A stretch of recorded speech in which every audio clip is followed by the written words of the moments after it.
कोई भी चीज जब तक याद नहीं हुई तब तक समझ में नहीं आई। कोई भी चीज जब तक याद नहीं हुई तब तक समझ में नहीं आई।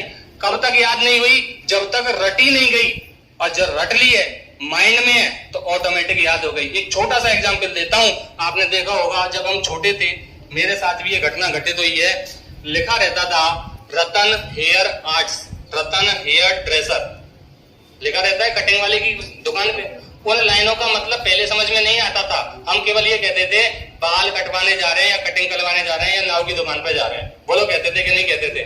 जब तुम पढ़ लिए, उन लाइनों का सेंस समझ में आ गया है, तब तुम्हें समझ में आया है कि ये होता क्या है। और हकीकत कुछ तो शब्द ऐसे हैं जिनका आज तक अर्थ नहीं पता, ठीक है, आगे पता चल जाएगा। जैसे ब्यूटी पार्लर, ब्यूटी पार्लर कहते कैसे हैं? अब पता चल रहा है जब मेरी शादी हो गई है कि कटिंग होती है उसमें। और हम कहा जाते थे 20 रुपए ले ले, 15 रुपए ले ले, 30 रुपए ले ले। और वहां भाई साहब एक कैंची चलाने के 100 रुपए ले लिए जाते हैं। और बस 100 से और जाते हैं और घर आके छोटे तो ना है। तो बहुत सारी चीजें ऐसी हैं जो हमें समझ में नहीं आती। समझ रहे हो? आपने जीके में भी देखा होगा, बहुत सारी लाइनें ऐसी होती हैं, हर सब्जेक्ट में होता है, मेरे साथ अभी भी होता ही है। हम कोई लाइन पढ़ते हैं, एक बार पढ़ ली, दूसरी बार पढ़ ली, तीसरी बार पढ़ ली और 2-3 पन्ना और पढ़ लिए, तब उसको दोबारा पढ़ा उस लाइन को, तब समझ में आई इस लाइन का मतलब ये था या इससे रिलेटेड थी। आता है ना?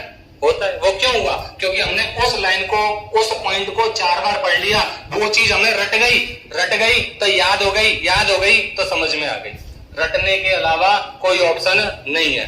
कहते हैं रटंत विद्या फलंत नहीं, मैं कहता हूं बार बार प्रैक्टिस करो, प्रैक्टिस मेक्स मैन परफेक्ट। ये जो कहावत है,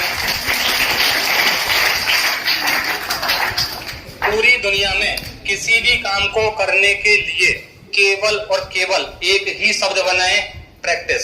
जब तक प्रयास करो जब तक सफलता तुम्हें नहीं मिल जाए, जब तक प्रयास करो जब तक सफलता तुम्हें नहीं मिल जाए। सफलता मिलेगी उसके बाद तुम जीता जाएगा। तो उदाहरण देख रहे हो, हर चीज पॉसिबल है। इम्पॉसिबल में भी स्टार्टिंग में आई एम पॉसिबल लिखा हुआ है। समझ गए? बशर्ते देखने का नजरिया क्या है। पॉजिटिविटी रखो माइंड में। हर जगह सिलेक्शन होता है, सिलेक्शन ही सिलेक्शन होते हैं। मेरे जैसा कोई अभागा हो तो कह नहीं सकता एक एग्जाम में 0.2 कम, एक एग्जाम में 0.3 कम, एक एग्जाम में कट ऑफ पे पास एकदम, अगले दिन एंगेजमेंट हो गई, पता चला एक क्वेश्चन डिलीट और मैं बाहर। समझ गए? तो बहुत सारे एग्जाम्पल्स हैं ऐसे। होते क्या एक्चुअल में, शिक्षक वो व्यक्ति है जो स्वयं वहीं पे